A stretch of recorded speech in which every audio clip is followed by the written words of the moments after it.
The Expanse is a sci-fi book series adapted to TV. It's got politics, mystery, space battles, space Mormons, and a looming alien threat, and it's mostly based in realistic science and technology. The Expanse is set hundreds of years in the future, when humans have colonized the solar system. Earth is overpopulated and environmentally stressed, and it's governed by the United Nations. Mars is an independent power with advanced technology and military, working to terraform the Red Planet. While Earth and Mars are the big political powers, the asteroid belt is a dangerous new frontier. Millions of people live on Ceres, Eros, and other rocks, mining the belt for resources. A political network called the OPA fights for the rights of the belt against Earth and Mars. Beyond the belt, Jupiter's moons of Ganymede and Europa grow food in greenhouses. There are resorts on Saturn's moon Titan, and labs on the moons of Uranus and Neptune, the farthest outposts of human civilization. Earth, Mars, and the Belt each have distinct cultures and histories. Earth is controlled by the United Nations because some time ago Earth had a terrible environmental collapse. The ice caps melted and the sea level rose, causing mass displacement and chaos. In the face of extinction, the nations of Earth were forced to unite under one government. There are still some places resisting the UN, but most of the planet's under control. Of course, within that government there are factions and conflicts. One major character, UN politician Avasarala, fights for peace amidst the politics. So Earth is powerful, but it's an empire in decline. It's way overpopulated, relying on recycling machines to keep it from drowning in its own filth. About half the planet is unemployed, living off welfare called Basic. Basic provides food and shelter, but no money, and not much freedom to make your own choices. So Earth feels stagnant, bureaucratic, and bloated. But it's still the only place where humans can stand under an open sky and breathe free air. It's the birthplace of humanity, and it's not giving up yet. Mars was settled by some of Earth's best scientists and engineers. They built cities underground and in domes, developed the best spaceships and science, and soon they decided they didn't want to serve Earth anymore. Mars wanted independence, which almost caused war with Earth. But then a Martian called Solomon Epstein invented the Epstein drive, a rocket technology that made spaceships fly far faster and further than before. Solomon's test drive accelerated so fast that it killed him, and 130 years later, you can still see his ship shooting into deep space. The best, longest funeral in history. Mars recovered Epstein's design and shared the drive with Earth in return for independence. So now Mars has its own government and military and stands as a rival superpower to Earth. But while Earth is bloated and slow, Mars is driven and focused on one goal: to terraform Mars, to turn a lifeless rock into a garden. This shared purpose unites Martians from many different backgrounds. The Mariner Valley was settled by East Indians, Chinese, and Texans, so you get Martians like Alex Kamal, who looks Indian but speaks in a Texan drawl.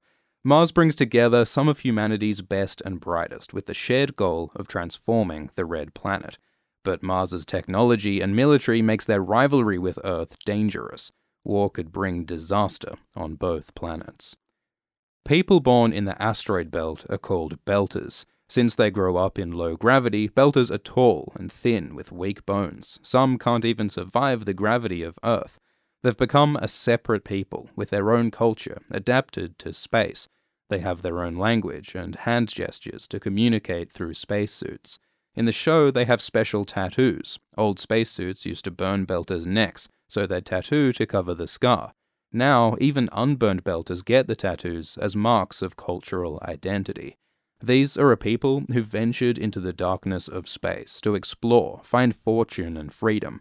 But the belt is still mostly controlled by the inner planets, Earth and Mars.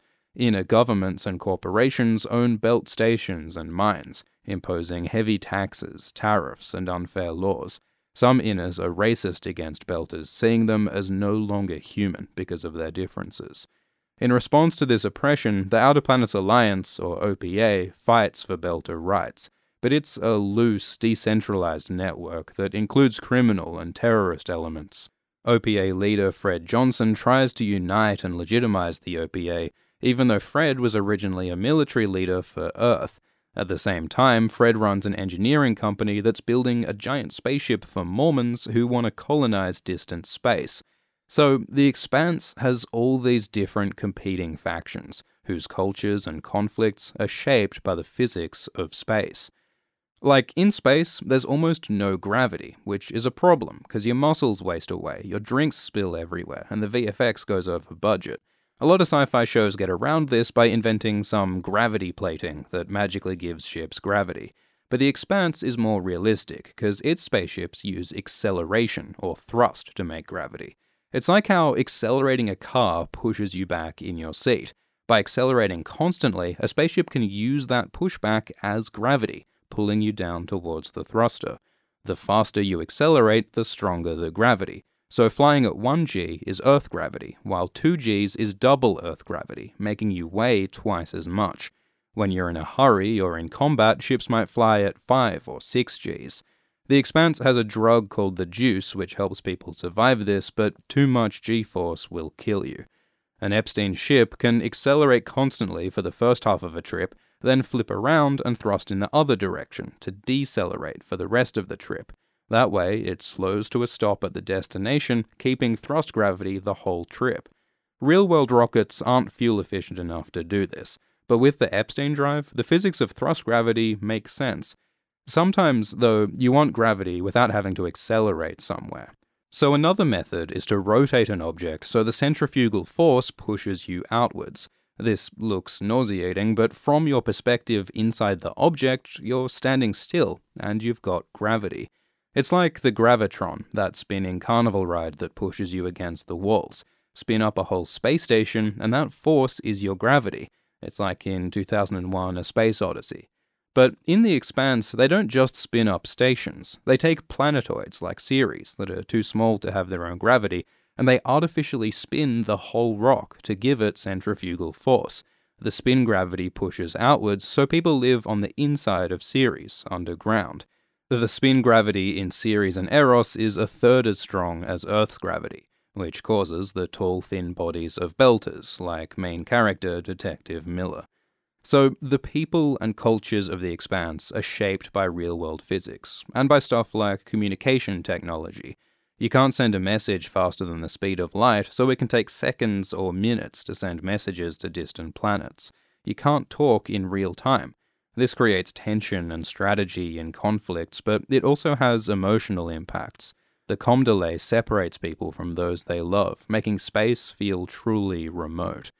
Technology also changes families. Main character James Holden was born in Montana to a family of 3 mothers and 5 fathers, who each contributed to Holden's DNA. Sharing one child between 8 gave tax breaks to Holden's family on overpopulated Earth.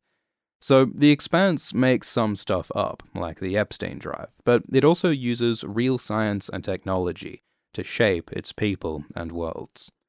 The story of The Expanse begins with Holden, who gets into danger on an ice hauler, Detective Miller, who searches for a lost girl on Ceres, and Ava Sarala, who navigates UN political intrigue. They're all drawn into a mystery and conspiracy that threatens everything. Thank you to Expanse author Daniel Abraham for help with this script. Thank you for watching, and thanks to the patrons, including Stephen Cook, Or of Z's, Eagle23, Comtrend, and DJ Aruda. Cheers.